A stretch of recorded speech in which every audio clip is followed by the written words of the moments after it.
आत्मने चारोकानां त्रिलोकानां यद्विद्यादर्पणायते। बोले वर्तमान प्रार्थनाएं 1008वीं महाविष्णु भगवान की जय हो। आचार्य सुमंतभद्राचार्य महाराज की जय हो।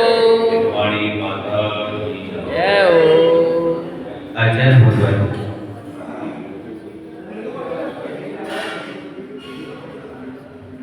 के द्वारा बताई हुई श्रावकों के लिए 12 ग्रंथों में 5 अणुव्रत, 3 गुणव्रत और 4 शिक्षा व्रतों का वर्णन चल रहा है।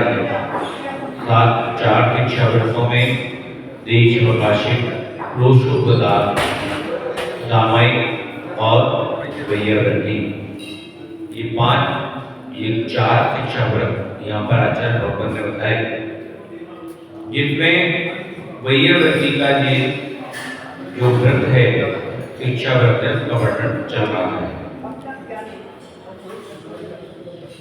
यहाँ पर कल तक बताया गया था कि जो 5 धुने होते हैं, उन धुनों में 5 धुने यानी कूटना, पीटना, पानी भरना, झाड़ू आदि लगाना, चौका चूल्हा जलाना, इनको यदि अपने निमित्त से किया जाए तो पाप कर्म का बंध होता है। यदि मुनि महाराज के निमित्त से ये कार्य किया जाए तो यही कार्य पुण्य में परिवर्तित हो जाते हैं। अब 115वां श्लोक क्या कह रहे हैं? तब के भंडार करो मुनियों के विषय में प्रणाम करने से कुछ गोत्र, आहार देने से भोग, और प्रतिग्रहण उपासना करने से, पूजा करने से सम्मान, भक्ति करने से सुंदर स्वरूप और स्तुति करने से ख्याति प्राप्त होती है।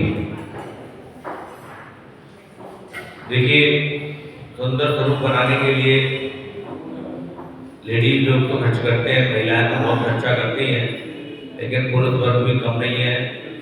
कम से कम बाल काल करने का 500 रुपये महीने खर्चा तो है ही। तो यहाँ पर आचार्य भगवान कह रहे हैं कि भगवान की भक्ति करो, सच्चे देवता गुरु की भक्ति करो। 30 रुपए की पहुंच आती है, मैंने ये इसलिए बताई थी कि जिससे ये पता लग जाए कौन कौन बीमारी है। चलो अच्छा है, 480 रुपये को लग में डाल देता हूँ, 100 में से 90 आप नहीं करते, और 100 में से मैं तो उसका उपाय बता रहा हूँ, वो 20 रुपये बच जाए। 100 में से 100 औरतें करती हैं, 100 में 90 आदमी करता है। ये अपन तो यहाँ पर सुंदर स्वरूप कैसे मिले, निरोगी काया कैसे मिले, कैसे बिना किसी खर्चे के ही हम सुंदर हो जाएं, हमारी काया बिल्कुल निरोगी हो जाए, और जब तक जिए, जब तक हमारे शरीर में शांति बनी रहे, ऐसा लगे ही नहीं जैसे सिलाका पुरुष होते हैं ना, वो जवान होते हैं, जवान ही मरते हैं। वो केवल भगवान की भक्ति, उन्होंने देवता गुरु की भक्ति करी और उसके फलस्वरूप उनको ऐसा शरीर मिलता है जो कभी बुढ़ापे को प्राप्त होते हैं। तो ऐसे आचार्य भगवान यहाँ कह रहे हैं कि ऐसी जो मुनियों को नमस्कार करता है, नमोस्तु करता है, सच्ची भक्ति भाव से प्रणाम करता है, वो कुछ गोत्र में जन्म लेता है, और आहार देने से उसके भोगों में कभी कोई कमी नहीं आती, हमेशा उसे संपदा वैभव का परिपूर्ण धनदान से परिपूर्ण रहता है। पूजा करने से, भक्ति करने से, सुंदर स्वरूप और स्तुति करने से उसकी कीर्ति, सम्मान चारों तरफ फैलता है। जिस कुल में मोक्ष मार्ग, मुनि मार्ग का प्रचलन हो, उसे उच्च गोत्र कहते हैं। ऐसा उच्च गोत्र मुनियों को प्रणाम करने से प्राप्त होता है। देखिए, मनुष्य जन्म तो मिलता है, वो भी बड़े दुर्लभ है, और मनुष्य जन्म में भी उच्च गोत्र यानी जैन धर्म में जन्म मिलना वो भी अत्यंत दुर्लभ है। और उसके बाद भी वहाँ पर जब मुनि महाराजों की प्रचलन है, यानी मुनि महाराज आदि के दर्शन हो रहे हैं, और तब भी उनको प्रणाम नहीं कर पा रहे, तो इससे ज्यादा दुर्लभता या दुर्भाग्यता कुछ भी नहीं है। सुंदर एवं सुखदायी भोजन आदि को भोग कहते हैं। इसकी प्राप्ति मुनियों को आहार आदि दानों के देने से होती है। किसी को भी बहुत सुंदर सुंदर यदि पकवान खाने को मिल रहे हैं तो उसे ये जान लेना चाहिए कि हमने पूर्व भव में अवश्य ही आहार दान कहीं ना कहीं उन्हीं महाराजाओं को संयमियों को दिया हुआ है, और उसके फलस्वरूप कोई भी वस्तु बिना प्रतिफल के नहीं मिलती इस संसार में। कोई ना कोई कार्य किया होगा, यदि सुख मिल रहा है तो सुख पूर्वक कोई कार्य किया होगा, और दुख मिल रहा है तो कोई ना कोई दुख पूर्वक कार्य हमने पूर्व में किया है या वर्तमान में कर रहे हैं। सर्वत्र सम्मान की प्राप्ति होना पूजा कहलाती है। जो पूजा कहीं भी जा रहे हैं, सम्मान मिल रहा है, चार लोगों के बीच में आइए साहब बैठिए और बहुत प्रशंसा करते हैं, इनकी प्राप्ति मुनियों की उपासना, बड़गाना और नवदा भक्ति करने से होती है। देखिए कितनी सरल सरल विधि महाराज जी ने बता दी, आचार्य जी ने, कि आदमी धनवान होने के लिए सही कार्य बाद में करता है, गलत कार्य पहले करता है। लेकिन सबसे सरल विधि यहाँ हमारे आचार्यों ने ग्रंथों के द्वारा बताया कि आप कुछ ना करें, मुनि महाराजा को अपने अपने समाज में लेके आएं, उनका प्रधान करें, चौका लगाएं, आप वैसे ही धनवान हो जाएंगे। कुछ भी बहुत ज़्यादा उल्टे सीधे कार्य करने की जरूरत नहीं है। ऑटोमेटिकली संपदा, धन की लाइन, अपने आप व्यापार आदि इस तरह के चलने लगेंगे, इस तरह के माहौल बन जाएंगे कि कहीं भी धन संपदा की कोई कमी नहीं रहेगी। बजाय इसके कि गलत कार्यों से, गलत रास्तों से धन कमाने का, मिलावट करने से, धोखेबाजी करने से, मायाजाली करने से व्यक्ति धनवान होने की ज़्यादा सोचता है, या ठेकेदारी आदि करने में चला लाइन में चलाया तो वहाँ तो शॉर्टकट में करते धनवान होने का है, लेकिन वो अल्प है, लंबे समय तक रहने वाला नहीं है, क्योंकि मायाचारी से कमाया हुआ धन अधिक से अधिक 10 वर्ष तक ही रुकता है, और ईमानदारी से कमाया हुआ धन कम से कम 10 वर्ष तक रुकेगा, अधिक कितने तक रुकेगा उसकी कोई व्याख्या नहीं है। तो यहाँ पर कह रहे हैं कि मुनि महाराज आदों की नवदा भक्ति उपासना प्रदान करने से जो गुणों के अनुराग के रंग में चिंता उत्पन्न होती है उसे भक्ति कहते हैं। मुनियों की ऐसी भक्ति करने से सुंदर रूप प्राप्त होता है। तो मुनि महाराज के अंदर रत्न गुणों को देखकर हमारे अंदर जो उनके प्रति अनुराग पैदा होता है, और उस अनुराग से जो हम उनकी भक्ति कर रहे हैं, पूजन कर रहे हैं, उनको आहार दे रहे हैं, नवदा भक्ति कर रहे हैं, उससे क्या मिलता है?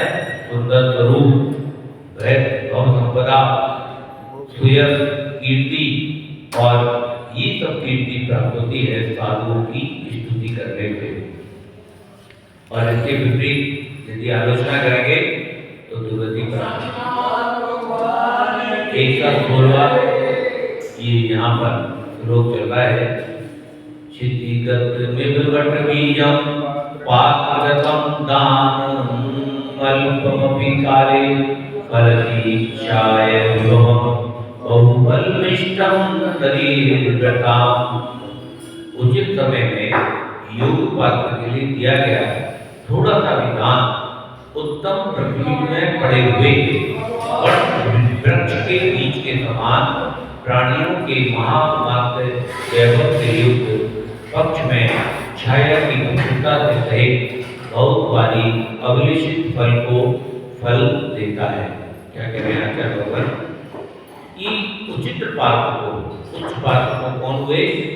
जो महाराज हमारे संयमी महाराज हैं, जो शुल्लक, कीलक, आर्यका, मुनि महाराज, आचार्य आदि हैं, उनको थोड़ा सा भी आहार दान देने से कैसा फल मिलता है? जो वट वृक्ष के बीज को बोने से, वट वृक्ष का बीज कितना होता है? बिल्कुल छोटा सा होता है, और जब वो वृक्ष बड़ा होता है तो इतना उसके अंदर वैभव संपदा आ जाती है। इसका उदाहरण दिया गया है यहाँ पर।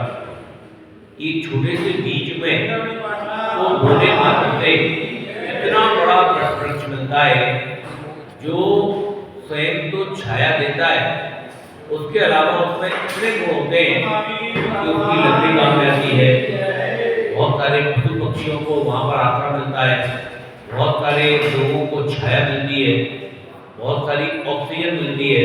तो ये उदाहरण दिया गया है कि जैसे एक छोटा सा बीज इतना फलदायक होता है, ऐसे ही ऐसे उच्च पात्रों को थोड़ा सा भी दान देने से वट वृक्ष के समान फल मिलता है। तो इसको विस्तार से पढ़ेंगे। बोले महावीर भगवान की जय हो। या वाणी के ज्ञान से सुझे लोकालो, सो वाणी मस्तक धर्मसाधे दूरो। हे जिनवाणी भारती कोई जपो जिन रे, जो तेरी शरण आ गए सो पावे सुख। एक जो यंगो गुरुदेवा निर्गन दया धर्म भालो सदाई मोक्ष। बोले जिनवाणी माता की जय हो। जय धर्म की जय हो। पंच परमेश्वरी भगवान की जय हो।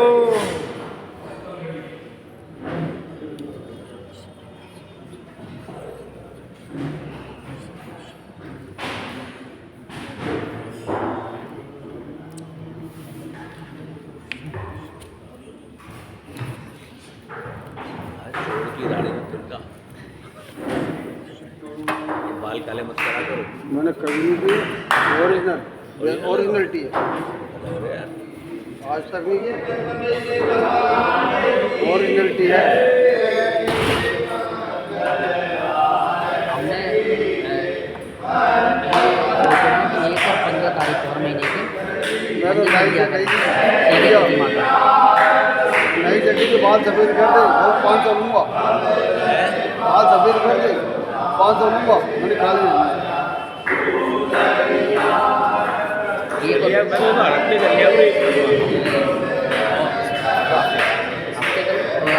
क्या मैं गया था 1 और 15 तारीख को कर लो। और ऐसा कर लिया करेंगे जैसे हमारी टेबल पूछ जाती है ना सुबह, क्योंकि सुबह देर में करते हैं तो वो लोग लगने नहीं देते। 15-20 मिनट हमको लगे को छोड़ देंगे जैसे प्रति। हाँ तो ये टेबल जब पहुँच जाती है ना, जब पांडे धो रहे होते हैं, हमने एक प्रतिमा निकाल लें, एक और वो छोड़ दें। जब अभिषेक वगैरह हो जाए तब हम उसका वो करें, तब बहुत अच्छा वो आ जाएगा। हाँ फिर ले लो, अभिषेक करने का ले लो, शाम से पहले उनको वो कर लो, है ना। ऐसे कोई दिक्कत तो है नहीं, मंगलवार से पहले निकाल लें। आगे आगे जरूर एक दिन में मंजन के लिए ले आ रहा है। 1 और 15 तारीख को 15 दिन में आया प्रतिमा